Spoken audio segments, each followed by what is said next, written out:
When he was growing up in rural Maryland, it seemed natural for Bruce Woodward to draw the wildlife and farm buildings he saw around him.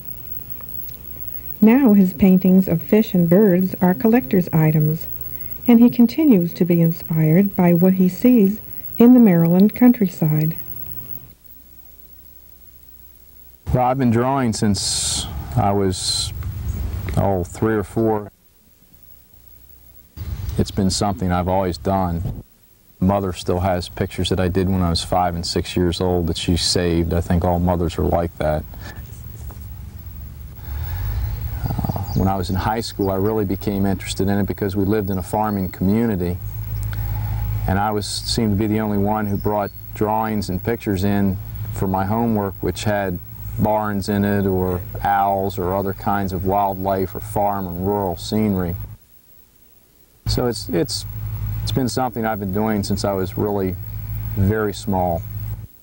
I work in the field to get a lot of first-hand knowledge of what I do. I think an hour in the field is worth 10 hours of looking at photographs or other material such as that. Maryland State Trout Stamp was a particularly exciting thing for me to win. I entered that more or less to find out about it, and I ended up winning it the first year that I entered, and I was surprised at that, very pleased. Everyone seems to be different. There hasn't been anybody that's won it twice for quite a while. It's a program where you submit a drawing for a trout stamp design. The design that you submit, the drawing you submit, is turned into a revenue stamp, and all fishermen who fish for trout have to buy that stamp as part of the license. I really have an eclectic kind of interest in the wildlife. I don't like to specialize in any one thing for any great length of time. Everything's enjoyable to me and fun to me, and I sort of do what interests me. I don't worry about what other people want me to do so much. Most of my work is a composite of things that I've seen.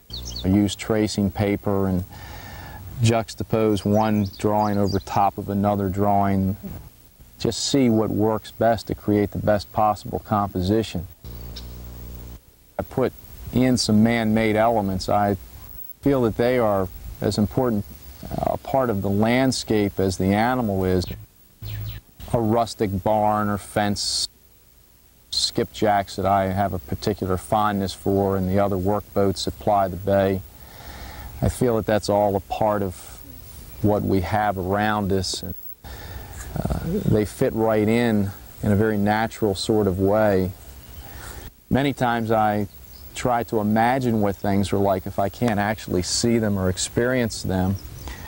Trying to put a crab on an old piling underwater and then be able to see above the water at the same time. More or less get the crab's point of view. I really like to work at all times of the year. I'm not really affected by the weather at all as far as getting out and doing field work. In fact, I enjoy the winter time more than some of the others. The animals are a lot more easily seen, the ones that are here in the winter time, because of the lack of foliage and things that are growing. You can also see the structure of nature a lot better. You can really see trees and how they're formed and why they look the way they do. You can see the landscape, how it's laid bare, and it has a particular beauty to it at that time of the year that it doesn't have in the fall or in the summer. Bruce takes part in the annual Easton Waterfowl Festival on Maryland's Eastern Shore. In October 1986, he will bring his paintings and drawings to the National Wildlife Federation in Vienna, Virginia, for a one-person show. I still think there's an awful lot around here that I haven't even gotten a chance to see or do yet, and hope to do those in the future. Some of the bigger animals, such as the osprey and the eagle, and animals such as those that are unique to our area. I've always wanted to go out west. I've been out there on a number of occasions, but I'd like to go out there and really work on some of the wildlife that's unique to those areas of the country.